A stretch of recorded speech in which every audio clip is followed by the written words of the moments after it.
Hi guys, welcome to our channel of Sciences and Mathematics. Today we're going to look at a concept in volumetric analysis, that is chemistry. Of course, that's the concept of the mole. Now, as we said in one of our videos, in order to try and quantify the amount of substances that have been used in a chemical reaction in form of maybe mass or volume, we're going to use the mole concept, of course, in trying to figure out what amount of substance has been used either for the product or the reactant side. So I invite us to discuss this concept of the mole concept, so that we can be able to apply it appropriately in case of need. So thank you and welcome. So as I've said, today's discussion is going to be centered on the concept in volumetric analysis, and that's the concept of the mole. So this is the mole concept. So the mole concept is very essential, especially in volumetric analysis, because it's going to assist us to determine the amount of a substance that has been used in a chemical reaction. Now, from the definition, basically a mole is defined as the amount of any substance that it contains the Avogadro's number of particles. Of course, so it can be of a chemical substance, which can be either atoms, molecules, ions, electrons, etc. So in actual sense, I've mentioned the concept of Avogadro's number, and as we have said, we can just define this, that this is the amount. This is the amount of any substance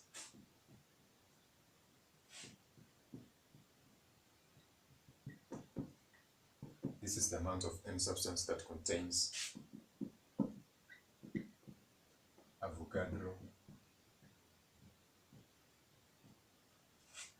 Avogadro's number of particles.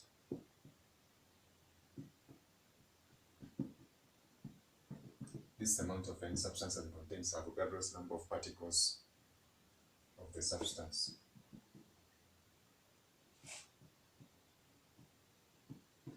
So therefore, we can define a mole as a substance that contains Avogadro's number of particles.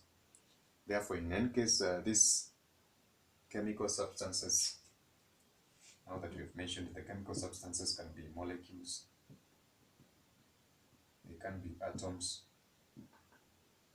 they can be ions, they can be protons. So long as they are regarded as particles, they can be photons. They make up what we call the particles, in this case, of a chemical substance. Now, in this case, of course, we are going to look at maybe basically the mole of n of these particles, now ranging from an atom, maybe a compound or a molecule, etc. So in this case, suppose we are asked to find the mole of an atom. From our periodic table, we have masses of different atoms which have been allocated. Now, for a mole of an atom, it's the amount of any substance that can contain, of course, we have said Avogadro's number of particles. And in this case, particles are going to be atoms. So therefore, any substance that contains 6.022 times 10 raised to power 23 particles, in this case atoms, and this one will make up 1 mole of atoms.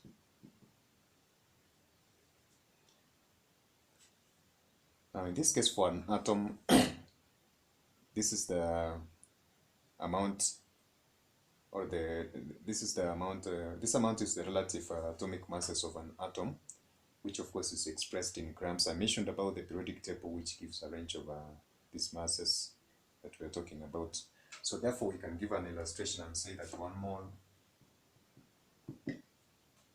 is equal to the relative atomic masses, which is given in grams. Of course, mass is measured in grams, which of course is equivalent to, or which contains Avogadro's number of particles that we have written on the board. So these particles, we have said, of course, can be atoms, molecules, ions,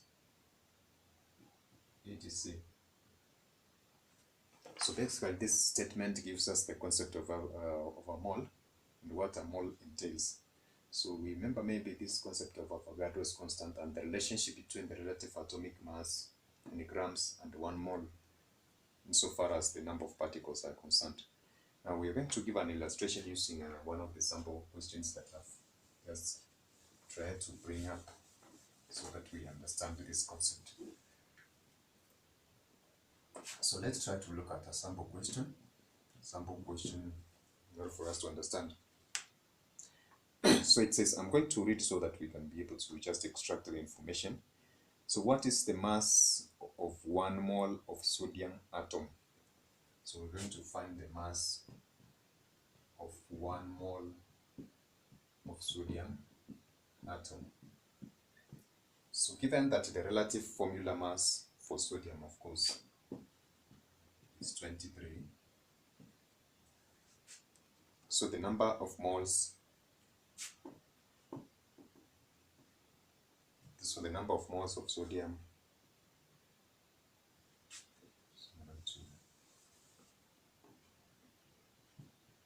so the number of moles of sodium, which is 1 mole, is given as the relative atomic mass. It's the mass of an atom of sodium in grams, which is 23 grams.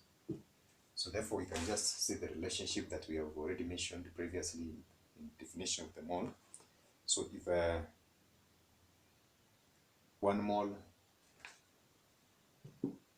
the mass of 1 mole of sodium contains 23, therefore the number of moles of sodium is 1 mole, which implies 23 grams. Now the second one we can be able to use still from this is determine the number of moles in 0 point. So we're going to use another maybe sample question. Sample question 2.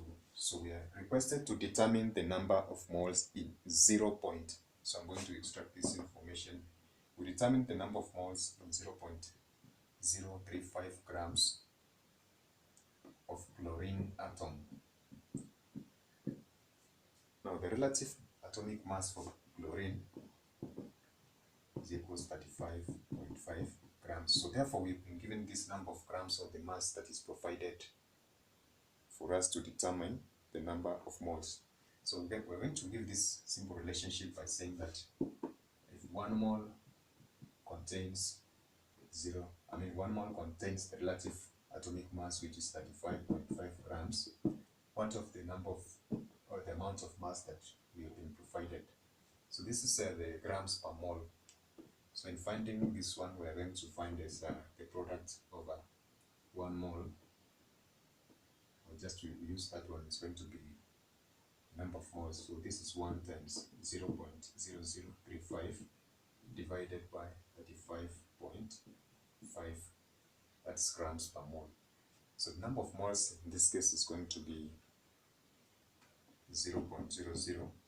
We do just a simplification of this fraction, 0.09859. So these are moles contained in 0.0035 grams. So what if we are required to find the number of particles? Now that we have given the relationship between the number of particles and the mole or the relative atomic mass. So we go to sample question 3 still regarding the same concept, and we have been asked how many atoms are present in 0.00 moles of magnesium atom.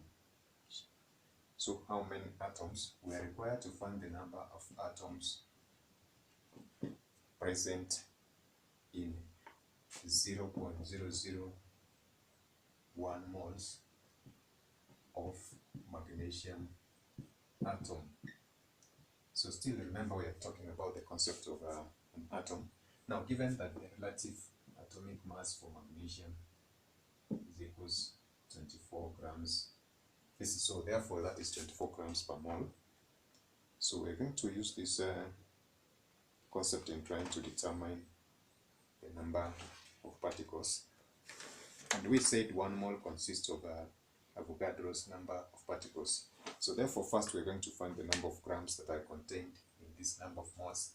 And we say that 1 mole contain 24 grams, what of 0.001 mole. how many grams will it contain. So this is a multiplication for this 0.001 times 24 over 1, which is going to give us basically 0.024. This is 1 over 1,000. So okay, it's going to give us 0.024 grams of magnesium in 0.01 moles. So in that case, of course, we're going also to do a second comparison between the relative, between the number of particles in 1 mole or the relative atomic mass, and we compare it to the number of grams or the mass that we have attained from this number of moles. So therefore, the relationship that is going to hold for this is 1 mole contains Avogadro's number of particles. Therefore, we are trying to find the number of atoms, which are in essence are the particles we are required to find. And so this 1 mole contains 24 grams. So therefore, the amount in grams that we found for this is 0.024 grams. We're trying to find the number of particles, which are in essence are atoms for that. And then we will do a cross multiplication for that, which is 0.024 times 6.022 1023. So this basically is going to give us the number of particles, or the number of atoms in this case, for this amount, or this amount in mass of what exists in that this particular quantity. So in case we are, of course, we have said that the substances can appear in terms of atoms, substances which are compounds, maybe atoms, maybe ions, etc. What if we are requested to find the number of moles of a molecule? Now, of course, a molecule, as we said, still we're going to use the concept of relative, of course, molecular mass, which is going to give us a clue, because a relative molecular mass for a substance is going to give us the number of moles by that substance. So therefore, for the relationship of a molecule, now finding the number of moles of a molecule,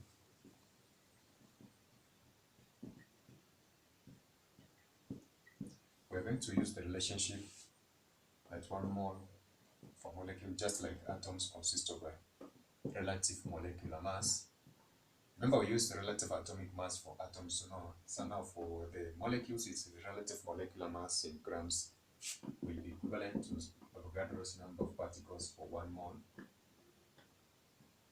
So therefore, in this case, it's going to be molecules for the particles. So we'll have a sample question for this in order to assist us understand this. So I'm going to read and we extract the information. So determine the mass of 0.175 moles of oxygen. So we are required to find the mass of 0.175 moles of oxygen. So in this case, this is oxygen molecule, and the molecular oxygen is a gas, which is a diatomic gas. So we are going to find the relative molecular mass. Now, given that oxygen consists of atomic mass for oxygen is 16, so for it to be a diatomic molecule, that is 32 grams as the relative molecular mass. Therefore, we are going to have a relationship whereby 1 mole that consists of Avogadro's number of particles, which is 32 grams, will consist of 6.022 23 particles or molecules. So in this case, therefore, we are going to ask ourselves, this number of moles will consist of what quantity of mass? So we have said 1 mole, so we're going to have 175 will consist of how much? So we are going to have a cross multiplication for this. This is 0.175 times 32 over 1. And this is going to give us the quantity in mass of basically oxygen in 0.175 moles, which is going to be 5.6 grams of oxygen in 0.175 molecules. So therefore, we're going to have a last illustration for that. And basically, generally, this rule is going also to apply for compounds, which may be either not be diatomic like oxygen. So it's going to be a relative formula mass instead of a relative atomic or molecular mass. It's going to be a relative formula mass for compounds like maybe sodium carbonate, etc. So the last one, we're going to have a sample question 2 for molecules. I'm going to read so that we extract the information. So what is the number of moles of, so we are required to find the number of moles of 3.0123 particles, that is molecules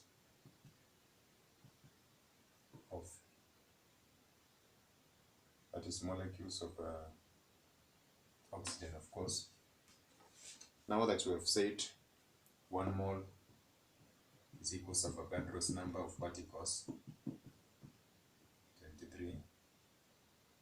Therefore, we have been given this number 3.01 times 10 raised to the power 23 particles will contain how many moles? So therefore, we're going to do a simplification for that. 0.1 times 10, 23 divided by Avogadro's number. So we are going to have this simplification for that, and it's going to give us 0.4998 moles in this number of particles. So we are going to have this specific number of moles in this number of particles of the oxygen that we have written. Now the same procedure is going to be applied for the mole of a compound, as I've said. We can have a compound like sodium carbonate, of course, which is made up of 3 different species of atoms. So in this case, this is the concept that we're going to use. And the concept of the mole, of course, I've said is very essential in volumetric analysis. And this one with other concepts are going to assist us in trying to tackle questions that we come across that pertains to the mole. So for that case, this is it for today. Thank you guys. Bye. God bless.